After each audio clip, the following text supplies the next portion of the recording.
Al salir, miré a mi hija por última vez. Sus ojos estaban vacíos. Ni siquiera una lágrima. Ni una disculpa. Solo la frialdad de quien ya había planeado todo. Cuando crucé la puerta de esa casa, ya no era la misma mujer que entró hace años. Con ilusión. Era otra. Una madre traicionada. Una abuela invisibilizada. Una inmigrante a punto de ser devuelta como si fuera basura. Me subieron al vehículo sin decir mucho. En el camino, no dejé de pensar en Roberto. En cómo él nunca me habría permitido vivir esto. En cómo protegía hasta a los desconocidos.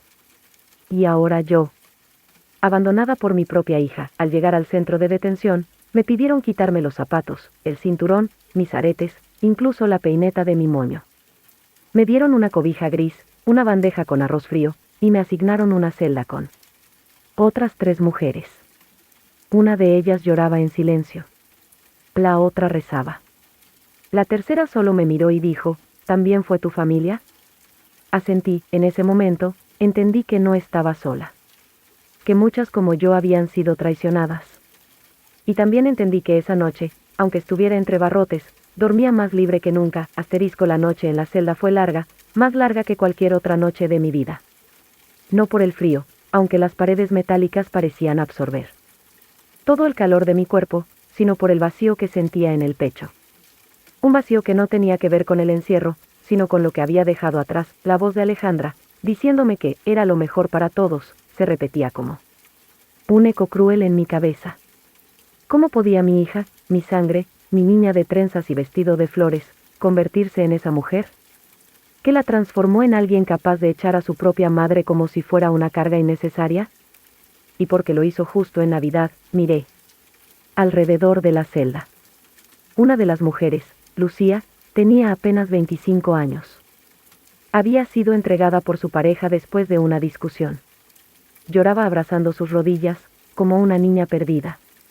A su lado, Juana, una mujer de Chiapas, se persignaba.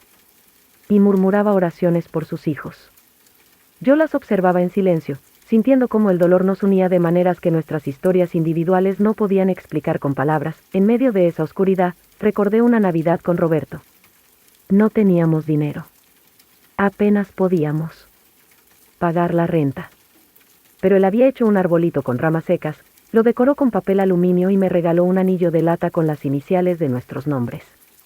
Para que sepas que siempre tendrás un lugar en mi vida, me dijo. Y yo lloré, pero de gratitud. ¿Dónde había quedado ese mundo donde el amor era suficiente? Me pregunté si mis nietos preguntarían por mí. Si notarían mi ausencia. Si el asiento vacío en la cena del 25 haría algún ruido en sus conciencias. Pero algo me decía que Alejandra se encargaría de explicarlo todo a su manera, con mentiras dulces y manipuladoras, como siempre lo había hecho. A la mañana siguiente, nos llamaron para la revisión médica. Una rutina. Toma de presión, preguntas básicas, y una revisión general. El enfermero era amable, tenía acento centroamericano y me ofreció una sonrisa que, aunque cansada, parecía sincera. ¿Primera vez detenida, doña? Me preguntó, mirando mi expediente. Asentí. Mi hija me denunció. Por papeles. Por mi casa. Por mi pensión. Por todo. El enfermero bajó la vista. No era la primera vez que escuchaba algo así. Eso lo hizo peor. Yo no era un caso aislado. Era una más en la lista de los olvidados. Volvimos a la celda. Ese día no hubo visitas. Nadie preguntó por mí. Nadie dejó recado. Nadie llamó.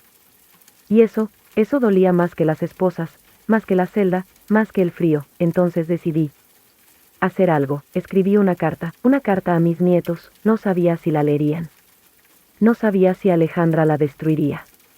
Pero la escribí con la esperanza de que algún día, alguna vez, alguien la encontrara. Queridos míos, si alguna vez se preguntan dónde está su abuela, ¿por qué ya no les prepara tamales?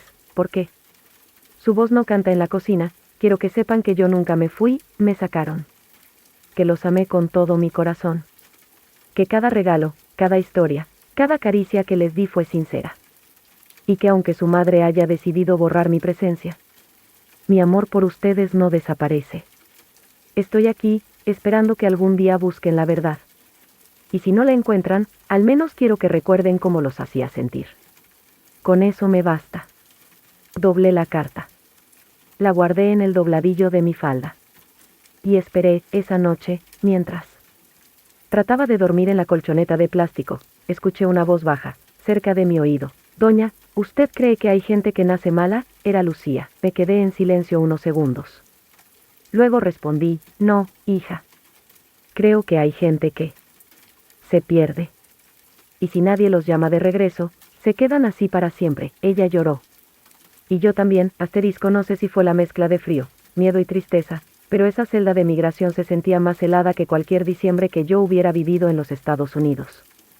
Aquella noche, mientras el eco de los sollozos de otras mujeres latinas llenaba el aire viciado, yo sentí que mi alma se estaba apagando, como la vela vieja de una abuela olvidada. Me temblaban las manos, pero no del frío.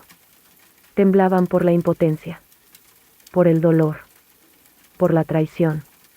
Pensaba en mi hija, mi propia sangre, y no lograba entender cómo había podido llegar a tanto, pero esa noche, mientras el sueño no venía y la esperanza se escurría por las rejas, ocurrió algo inesperado. Una mujer joven, con acento de Guatemala, me miró desde la litera de enfrente y me dijo, ¿usted es doña Clara? ¿La mamá de Rebeca? Sí, y susurré, sin entender, mi prima trabaja en limpieza en el hospital. ¿Dónde trabaja su hija? Se enteró de todo. Me pidió que le dijera que no está sola. Que ya lo están denunciando. Que usted va a salir de aquí. Mi corazón se detuvo por un segundo. ¿Denunciando? ¿A quién? Como lo sabían, esa misma madrugada, vino un agente. Duro, de rostro pétreo. Me llamó por mi nombre completo y me dijo que hiciera mis cosas. Fui liberada, pero la verdadera historia apenas comenzaba. Al salir, fui llevada por una trabajadora social hasta un refugio de emergencia para mujeres migrantes liberadas. Mientras me daban una cobija y un té caliente, me entregaron un sobre. Era del notario que había manejado el testamento de mi difunto esposo, Roberto. Temblando, lo abrí. Había una carta. Escrita a mano. De puño y letra de Roberto. Decía, Clara, si estás leyendo esto, es porque ha pasado algo que ambos temíamos. Sabes que protegí a nuestra hija durante años, aunque muchas veces me preocupó su ambición. Pero no se lo digas a nadie. Cambié el testamento el año pasado. Todo está a tu nombre, incluso la casa. Nadie puede tocarlo sin tu consentimiento. Si te pasa algo, mi abogado sabrá qué hacer. Te amo. Perdóname si no lo dije lo suficiente. Las lágrimas me rodaron como cuchillas. Él lo supo. Él siempre lo supo. Rebeca era capaz de hacer lo impensable. Incluso esto, y él me había protegido. 2 días después, en la televisión del refugio, vi las noticias, enfermera acusada de fraude y conspiración contra su propia madre para obtener bienes ilegítimos. Mi hija, mi Rebeca, estaba siendo procesada. Habían encontrado pruebas de que había falsificado documentos para poner propiedades a su nombre. Lo había hecho con la ayuda de su esposo. Y lo más grave, había inventado que yo tenía problemas cognitivos para justificar su denuncia a migración, todo con tal de quedarse con la casa. Con mi nombre. Con lo que nunca le costó ni una lágrima construir, me desplomé en el sofá del refugio. Ya no lloraba por dolor. Lloraba por desilusión. Por años creí que el amor bastaba. Que con ser madre era suficiente. Pero no en lugar de volver a esa casa que ya no sentía mía, me fui a vivir a una pequeña comunidad de mujeres mayores que también habían pasado por cosas similares. Encontré consuelo en sus historias. Abrí el corazón en grupos de apoyo.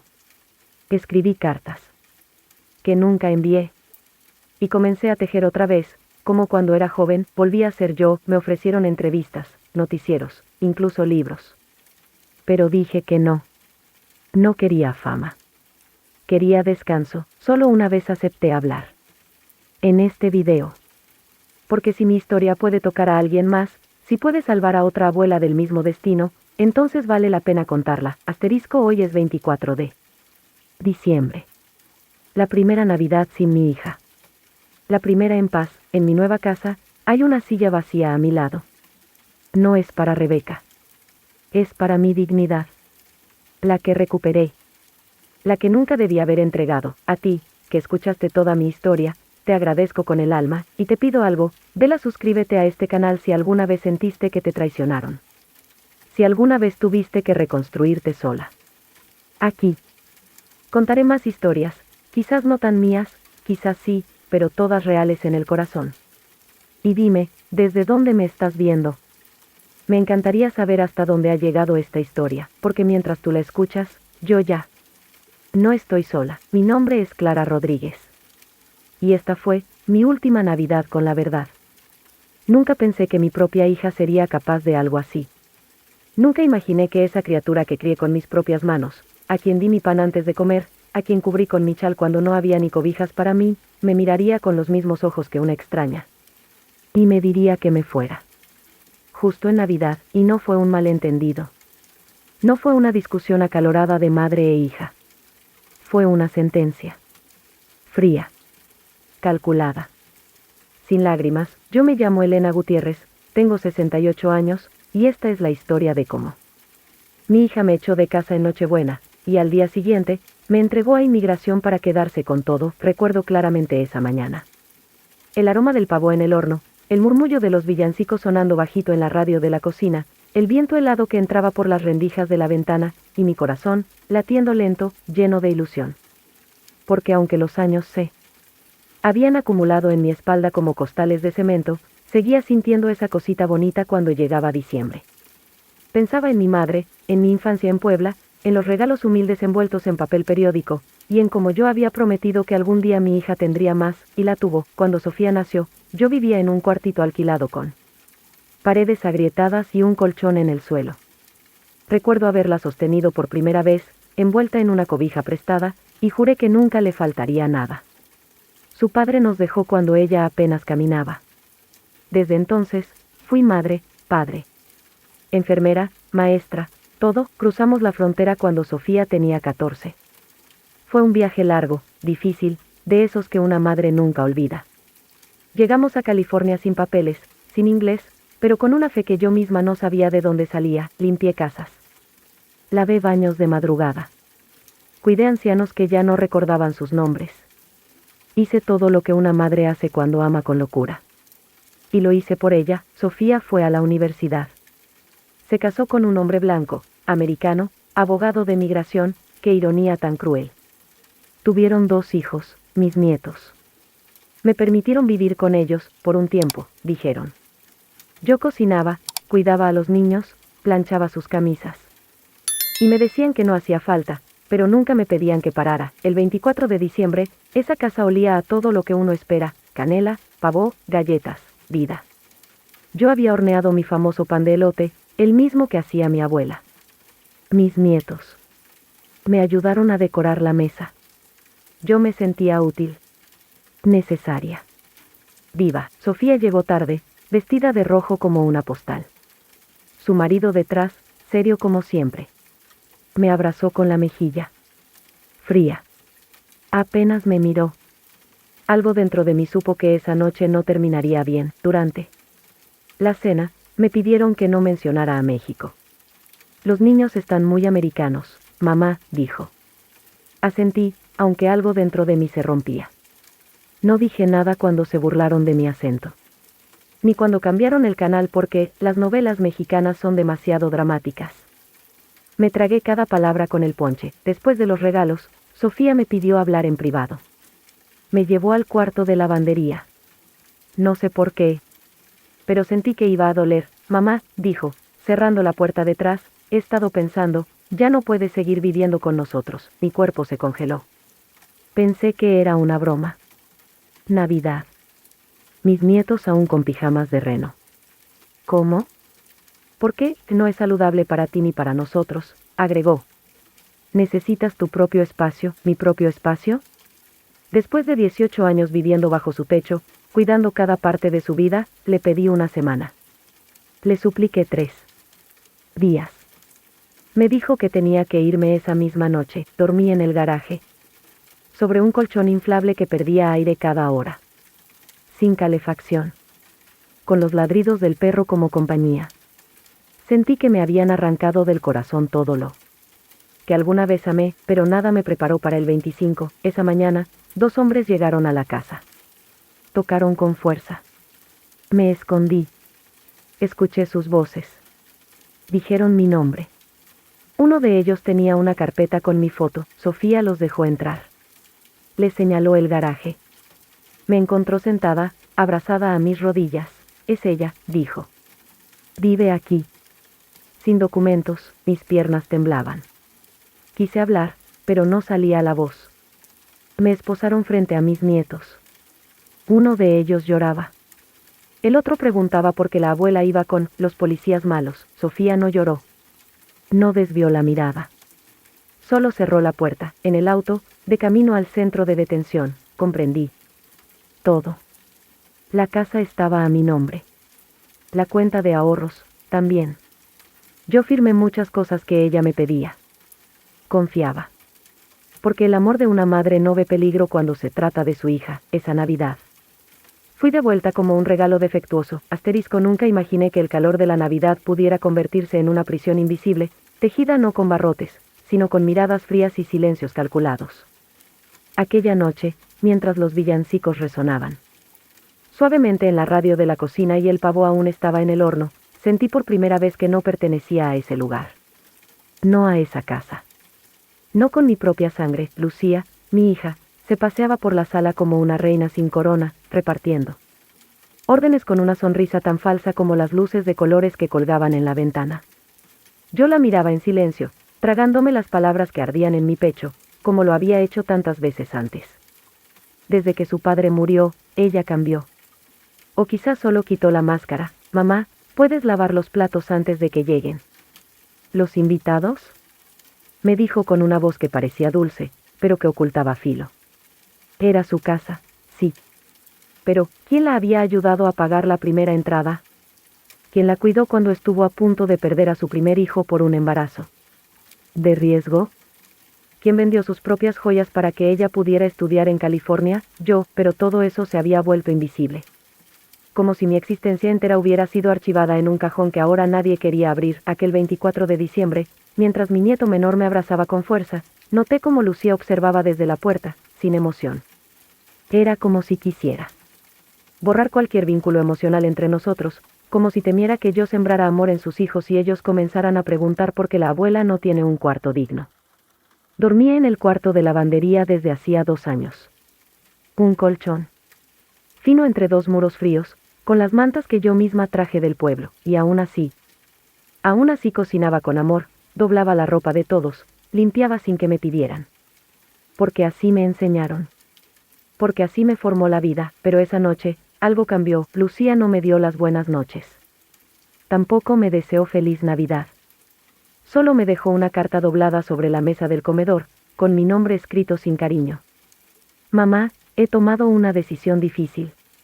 A partir de enero, necesito que te vayas. No puedo seguir manteniéndote. Mis hijos necesitan su espacio. Gracias por todo. El papel se manchó con mis lágrimas. No por el contenido, sino por la frialdad. Por la forma. Por la cobardía. Me senté en la mesa, sola, mientras el resto de la familia reía en el patio trasero, ajena a la tempestad que se formaba dentro de mí. Las luces parpadeaban sobre mí como si se burlaran. Era como si Dios me dijera, te dije que no te aferraras. Te advertí. Y fue entonces cuando recordé la caja, esa vieja caja de madera que escondí detrás del ropero del sótano, con documentos, cartas, escrituras, y sí, un pasaporte vencido con un número que ya no debía existir. Papeles que podrían, si cayeran en las manos equivocadas, desenterrar una verdad que jamás debía salir a la luz. Lucía no sabía que yo no tenía papeles actualizados. Ella creyó que al echarme, yo simplemente regresaría a Oaxaca. Que tomaría mis cosas, me montaría en un autobús y desaparecería como un suspiro, pero el sistema no funciona así. Y ella lo sabía. Lucía sabía más de lo que aparentaba. No. Fue una decisión precipitada. No fue una reacción de enojo. Fue un cálculo. Semanas antes de Navidad, empezó a hacer preguntas inocentes. Mamá, ¿cuándo fue la última vez que renovaste tus papeles? ¿Has pensado en volver a Oaxaca? ¿Aún tienes esa caja vieja del sótano? Y yo, ingenua como siempre, le respondí con la verdad. No vi la trampa. No escuché el veneno escondido detrás de su voz suave. Días antes del 24, llegó a la casa una mujer con traje sastre, que se presentó como asistente social. Me hizo preguntas sobre mi estatus migratorio. Dijo que estaban actualizando registros de personas mayores. Lucía sonreía mientras yo contestaba, nerviosa. Esa fue la primera señal. Pero yo no quise creerlo. Mi nieta Valeria, la mayor, una niña con alma vieja y corazón noble, fue quien me susurró esa noche, entre abrazos de despedida: abuela, mamá estuvo hablando con un señor por teléfono. Decía que ya tenía todo listo, y que la Navidad sería el momento perfecto. Valeria lloró. Me abrazó más fuerte, yo sentí un escalofrío. Pero aún así, no actué. El 25 de diciembre amanecí temprano. Fui a preparar café como todos los días. El olor del pan dulce aún flotaba en el aire de la cocina. Pero en la mesa había algo que no pertenecía allí, un sobre, con mi nombre. Otra vez, dentro, una fotocopia de mi pasaporte vencido. Y un documento legal, una denuncia anónima enviada al Departamento de Inmigración, alegando que yo estaba viviendo en ese domicilio desde hacía más de 10 años sin documentación válida. Mi cuerpo se paralizó. Era como si mi sangre se hubiera convertido en hielo. Sentí un zumbido en los oídos. Las paredes giraban. Quise correr al cuarto de Lucía, pero la puerta estaba cerrada. Y no sola. Desde la ventana, vi un auto negro estacionado en la entrada. Agentes. 2 hombres y una mujer. Tocaron la puerta. Y Lucía fue quien la abrió. Con su bata de dormir. Con una sonrisa. Como si les hubiera estado esperando, la agente me llamó por mi nombre completo. Me pidió que saliera. Dijo que solo necesitaban verificar unos datos. Lucía me miró, y no dijo nada, ni una palabra. Ni una lágrima.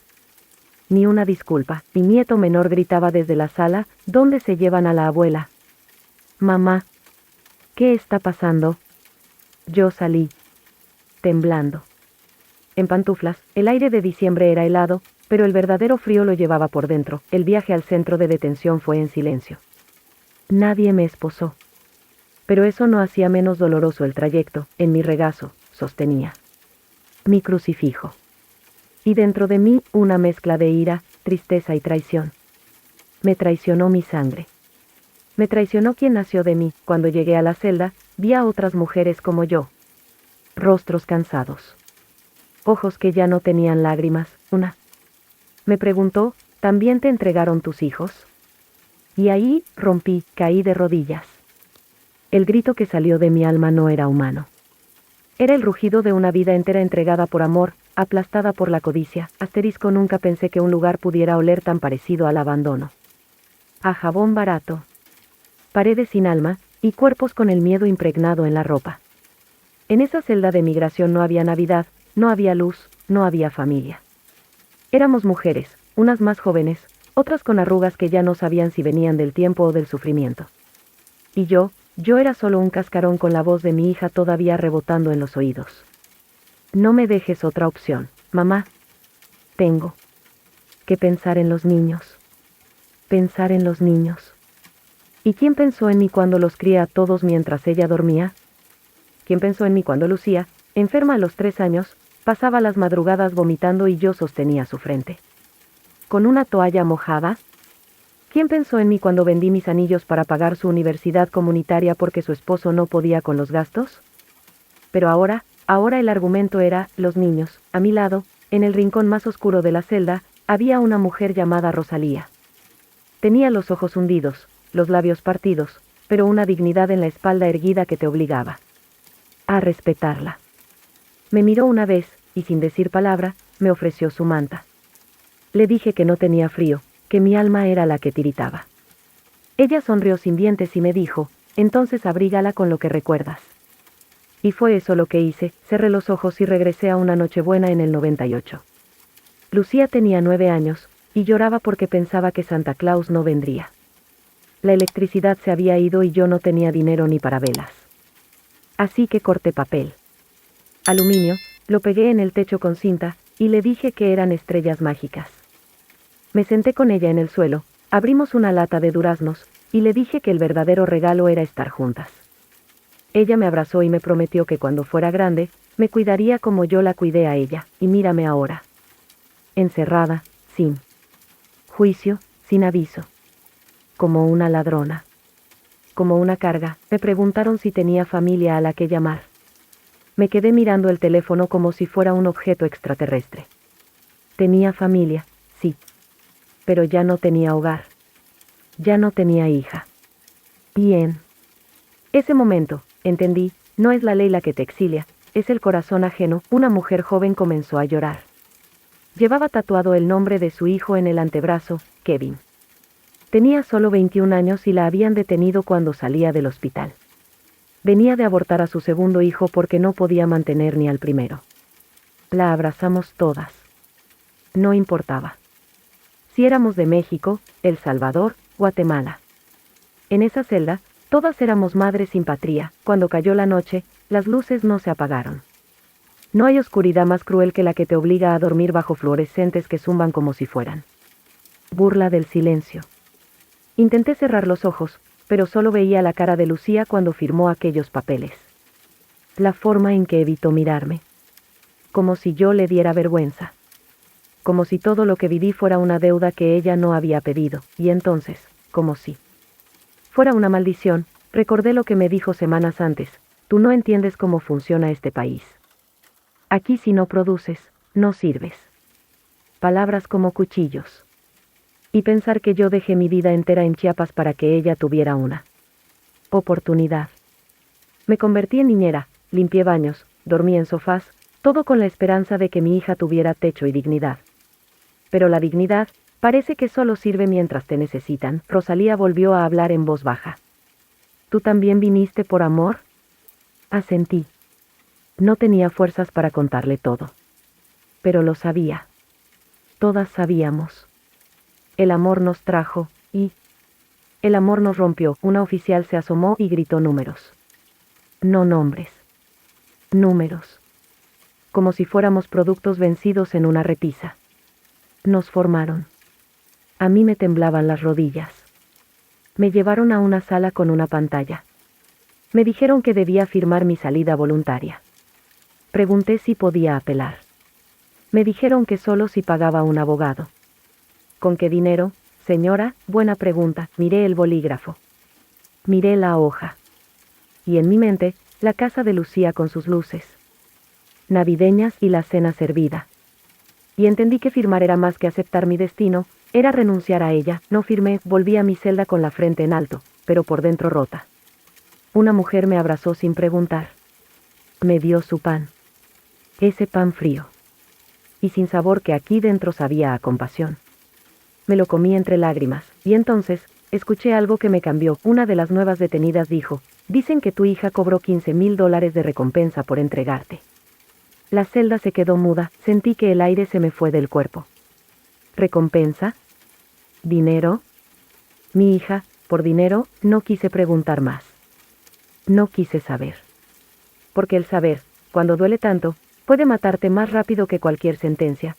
Esa noche no dormí, me pasé horas mirando al techo, preguntándome en qué momento exacto mi hija se había quebrado por dentro. ¿Fue cuando su esposo la dejó y me pidió ayuda para criar a sus niños? ¿Fue cuando la ascendieron en su trabajo y empezó a mirarme como si ya no encajara en su casa bien decorada? ¿O fue simplemente cuando le dijeron que podría obtener dinero a cambio de entregarme, porque ahora todo encajaba? Recordé los murmullos con su abogado semanas atrás, cuando me pidió firmar unos papeles, por si pasaba algo, con la hipoteca. Recordé también las veces que revisaba mis documentos migratorios como quien revisa la fecha de vencimiento de un producto en el supermercado. Yo no quería creerlo, pero algo dentro de mí ya lo sabía. Había dejado de ser su madre. Me había convertido en una molestia. Un estorbo. Un documento pendiente. Un mueble viejo que ocupaba espacio, y aún así, esa idea no era lo peor fue recordar a mi nieta Valeria, de apenas 11 años, corriendo a esconder su cartita de Navidad. Me había dicho: abuela, si la lees, no va a funcionar. Y ahora me preguntaba si en esa carta le había pedido a Santa que me fuera para siempre. Esa era la magnitud del veneno que su madre sembraba poco a poco. Rosalía, que ya se había convertido en mi sombra, se me acercó con la mirada baja. ¿Te dijo algo tu hija antes de firmar? Asentí. Le conté lo de, tengo que pensar en los niños. Rosalía rió sin ganas. Siempre dicen eso. Pero nunca piensan en que una también fue madre. Esas palabras se me quedaron grabadas, pasaron. Los días. Me llevaron a una nueva entrevista. Esta vez con una trabajadora social que me preguntó si tenía miedo de regresar a mi país. Le conté que sí. Que no tenía a nadie allá. Que mi casa ya no era mía. Que mi hija me había quitado. Todo. Me miró con ojos de lástima. ¿Y por qué cree que lo hizo? La pregunta me perforó. ¿Por qué? Tal vez porque la Navidad, para algunos, es solo un recordatorio de lo que no quieren ver, un espejo de culpa. Y yo, al estar presente, era ese espejo. Un reflejo vivo de todo lo que ella se esforzaba por enterrar, sus raíces, sus carencias, su deuda conmigo, y entonces vino la reviravolta. Una oficial nueva se acercó con un sobre. Era un documento legal. Lo tomé temblando. Al abrirlo, me di cuenta, Lucía había solicitado la titularidad completa de todos meus bens, incluindo mina conta conjunta, alegando, abandono voluntario do domicilio, senilidade comprobada, o hace de ixei cairo papel, iso nao era sofriesa. Era planejamento. Era traicao como assinatura e selo oficial. E tudo articulado durante o Natal, comecei a chorar. Mas nao con desespero. Con raiva. Pela primeira vez en manos, sentí algo dentro de mí que me hacía querer lutar. ¿Y si no? ¿Me voy? Pregunté a asistente social. ¿Y si peleo? ¿Y si demuestro que tengo derecho de quedarme? Ela me olou con espanto, como se nao esperase reacao de alguien como yo. Puede intentarlo. Pero va a necesitar pruebas. Y fuerza. Fuerza, respiré fundo. Alí, entre paredes que cheiraba mamó fue abandono, una abuela comecaba a se levantar, asterisco a. Partir del momento en que leía aquellos papeles, fríos, formales, devastadores, algo cambió dentro de mí. Ya no era la misma mujer silenciosa que dejaba que decidieran por ella. Algo más fuerte, más primitivo, despertó. Era la dignidad. La furia silenciosa de una madre traicionada. La voz que había callado demasiado. Esa noche no dormí. Y no porque el suelo helado de la celda me lo impidiera, sino porque mi cabeza no dejaba de volver a las frases dichas por Lucía en las semanas anteriores, aquellas indirectas sutiles sobre cómo las cosas tienen que cambiar, como los tiempos han cambiado, como los viejos no pueden estorbar a la nueva generación. Ahora todo tenía sentido. Ella no me entregó por odio. Ella me entregó por conveniencia. Me volví desechable, como un mueble antiguo del que se deshacen para abrir espacio a un sofá nuevo. Un estorbo. Un peso. Un obstáculo entre ella y la casa que quería llamar suya, sin mi presencia, sin mi historia, sin mi existencia para recordarle quién había sido antes de ser americana. Al día siguiente pedí ver a la asistente social. Le dije que quería intentar un proceso de defensa. Que quería ayuda. Ella me miró sorprendida, no esperaba ver tanta firmeza en alguien como yo, asterisco, ¿tienes pruebas de que fuiste manipulada? Me preguntó, sí. Tenía los mensajes antiguos. Los recibos de mi pensión enviada para ayudar en los tiempos difíciles. Tenía testigos. Y, más que todo, tenía una historia, porque no hay documento más fuerte que la verdad cuando sale de la boca de una mujer herida, pero de pie. En los días siguientes, empecé a hablar con otras mujeres en la detención. Descubrí que no era la única. Muchas abuelas estaban allí porque sus propios hijos o nietos las habían denunciado por interés. Mi hijo me denunció cuando quise poner la casa a nombre de los dos, dijo una mujer de Chihuahua, y Nora me puso en la calle. Me dijo que ya no encajaba con su decoración navideña, confesó otra, llorando, era un patrón invisible, un ciclo silencioso, migrantes que lo dieron todo, siendo desechadas como trapos viejos. Y siempre en las fiestas, cuando se espera amor y se recibe veneno envuelto en lazos dorados, comencé a escribir. Todo. Mi historia. Mis recuerdos. Mi amor por Lucía. Mis sacrificios. La forma en que cuidé de sus hijos, cómo pospuse mis exámenes médicos para pagar el uniforme escolar, cómo tragué palabras para mantener la paz en la casa, y escribiendo entendí algo. Necesitaba que el mundo lo supiera. que otras abuelas lo supieran. Que nadie jamás dijera, fui la única. 4 días después, llegó una carta. Era del abogado de Lucía. Decía que ella estaba solicitando una interdicción parcial, alegando que yo ya no estaba mentalmente estable para responder por mí misma. Reí. Reí con dolor. Con ira. Con esa amargura seca de quien ya no tiene más lágrimas, ahora. Si quieren callarme para siempre. Pero no. No lo iba a permitir. Pedí papel, pluma, acceso al teléfono. Llamé a una vieja amiga que aún vivía en el barrio de donde salimos. Le conté todo. Se horrorizó. Dijo que me ayudaría a reunir documentos, vecinos, testimonios. De repente, ya no estaba sola. Esa noche recibí una visita inesperada. Valeria, mi nieta. Sí, me dejaron verla por unos minutos, bajo supervisión. Entró con los ojos llenos de confusión y nostalgia. Y en las manos, la carta de Navidad. No funcionó, abuela. Mis ojos se llenaron de lágrimas. ¿Qué pediste? Pregunté, con la voz temblando. Pedí que mamá dejara de enojarse contigo. Que no te gritara. Que fuéramos todos felices en Navidad. Apreté su mano, y en ese momento entendí, mi nieta no era como su madre. Aún había esperanza. Aún había luz. Le di un beso y le pedí una promesa. Nunca permitas que nadie te convenza de apagar tu corazón. Ella asintió. Y, al salir, me dejó un papel escondido. Cuando salgas, ven a buscarme. Yo sí te quiero en mi casa. Y. Fue así como decidí no luchar solo por mí, iba a luchar por ella. Por todas. Por cada abuela silenciada, desechada, traicionada. Por cada historia que nunca fue contada. Asterisco, jamás imaginé que el silencio de una hija pudiera doler más que una bofetada. Pero esa mañana helada de diciembre, el día después de Navidad, lo entendí todo. A veces no es lo que te dicen, sino lo que callan. Y mi hija, mi propia hija, había estado callando demasiado. Cuando el oficial de inmigración me esposó frente al garaje, mis ojos se cruzaron con los de ella. No dijo nada. Ni una palabra. Ni una lágrima. Solo se giró y cerró la puerta.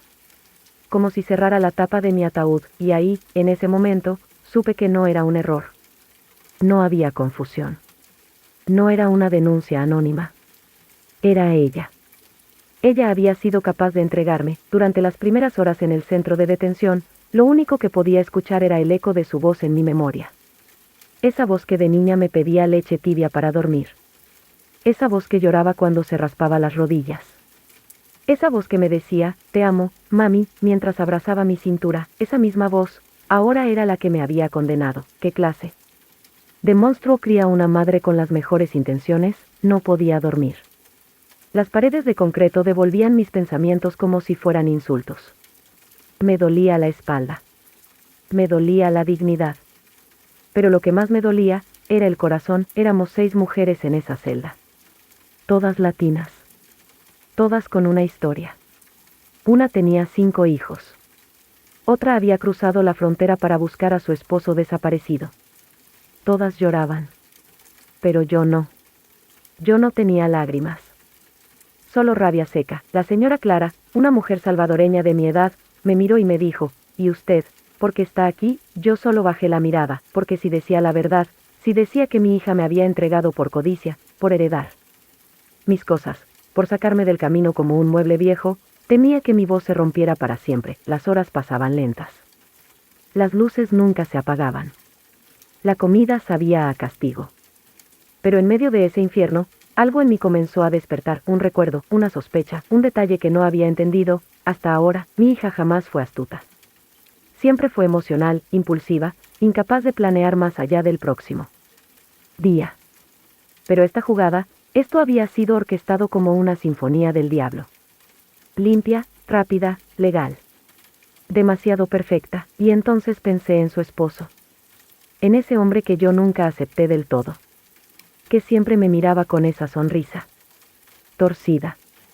Que hablaba bajito, pero actuaba como dueño de todo. Él estaba detrás. Él había sembrado la semilla. Una noche antes de Navidad, lo escuché discutir con ella en la cocina. Ella lloraba. Él decía, Si no lo haces tú, lo haré yo. Pero alguien tiene que hacerlo. Yo pensé que era una pelea más de pareja. Pero... ahora, esas palabras me taladraban el pecho. Si no lo haces tú, lo haré yo. Él la manipuló. La convenció de que deshacerse de mí era la única forma de quedarse con la casa, con mis ahorros, con todo. Usó su debilidad como arma. Y ella prefirió entregarme antes que enfrentar su propio infierno matrimonial, y aquí estoy. En esta celda donde el tiempo se arrastra como serpiente herida. Escribo estas palabras en mi mente porque no tengo papel. Cada oración es un clavo. Cada recuerdo, una herida abierta, pero también es un manifiesto. No estoy derrotada. Estoy despierta, y cuando salga de aquí, porque voy a salir, haré que la verdad salga a la luz. Porque esta historia no termina conmigo entre rejas, asteriscos y estás. Escuchando esto y alguna vez sentiste que te traicionaron por dentro de tu propia casa, suscríbete a este canal. Porque esta historia no es solo mía. Es de todas nosotras, asterisco, y fue en esa Navidad silenciosa, sin música, sin olor a tamales, sin los villancicos que solíamos cantar juntos, que algo dentro de mí se rompió para siempre. La casa estaba decorada, sí. Pero no con el amor que solía cubrirla en diciembre, sino con un aire plástico, fingido, comprado en oferta. El árbol era alto, lleno de esferas doradas, luces frías, y ninguna manualidad de mis nietos. Era como si hubieran borrado a propósito todo lo que alguna vez nos hizo familia. Y en medio de esa escena congelada, yo estaba sentada en una silla dura, al rincón del comedor, sin siquiera un cojín para mi espalda adolorida. Mi nieta, Sofía, pasó corriendo con su nuevo celular en la mano, sin mirarme. La escuché decirle a alguien en videollamada, ni sé por qué sigue aquí. Mi mamá dice que solo está esperando los papeles. Me tragué el llanto. No porque me doliera lo que decía la niña, sino porque me di cuenta que su crueldad era heredada. Esa niña ya no era mía. Mi hija, Alejandra, pasó frente a mí. Con su vestido rojo ajustado, una copa de vino en la mano, y me miró como quien mira un mueble viejo. ¿Te molesta si abrimos los regalos sin ti?, preguntó. No lo decía por cortesía. Era una orden disfrazada de pregunta. Yo asentí. No tenía fuerzas para pelear por algo tan simbólico. Pero dentro de mí, algo comenzó a hervir. Algo. Lento. Algo que llevaba décadas dormido. Era la dignidad despertando en medio de las ruinas. Mientras ellos reían, abrían cajas, brindaban y se tomaban selfies, yo regresé a la habitación del fondo. Esa misma que antes fue la bodega de herramientas y ahora era mi cuarto. Ahí no había calefacción, y la colchoneta inflable se desinflaba cada noche un poco más. Me envolví en mi chal, me senté en el borde de la cama y abrí la caja. De madera que siempre llevo conmigo, asterisco, allí estaban las cartas que mi esposo me escribía cada Navidad. Eran simples, llenas de faltas de ortografía, pero repletas de amor real. Una de ellas decía: lo único que le pido a Dios es que nunca esté sola, ni en Navidad, ni en ningún otro día.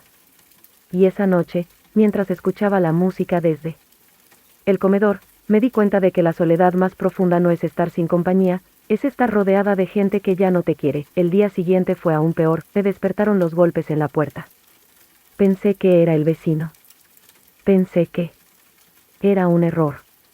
Pero cuando vi a los dos oficiales de inmigración en la sala, mi sangre se heló. Señora Magdalena Reyes, asterisco, asentí, temblando, tiene que acompañarnos. Tenemos un reporte de estadía irregular. Mi hija apareció desde la cocina, con su bata de seda y el café en la mano. No dijo ni una palabra. Solo observó, como si no tuviera nada que ver. ¿Qué pasa, Alejandra? ¿Qué es esto?, pregunté con la voz quebrada. Ella simplemente se encogió de hombros. Es lo mejor para todos, mamá. No podemos seguir cargando con esto. ¿Esto? Yo era un esto, la rabia me subió por la garganta, pero la vergüenza la contuvo. Frente a los oficiales, solo pude decir: deme un minuto, por favor. Fui a mi cuarto. Abrí la caja. Guardé las cartas. Guardé mi cédula. Y guardé la pequeña cruz que Roberto me dio cuando nos casamos.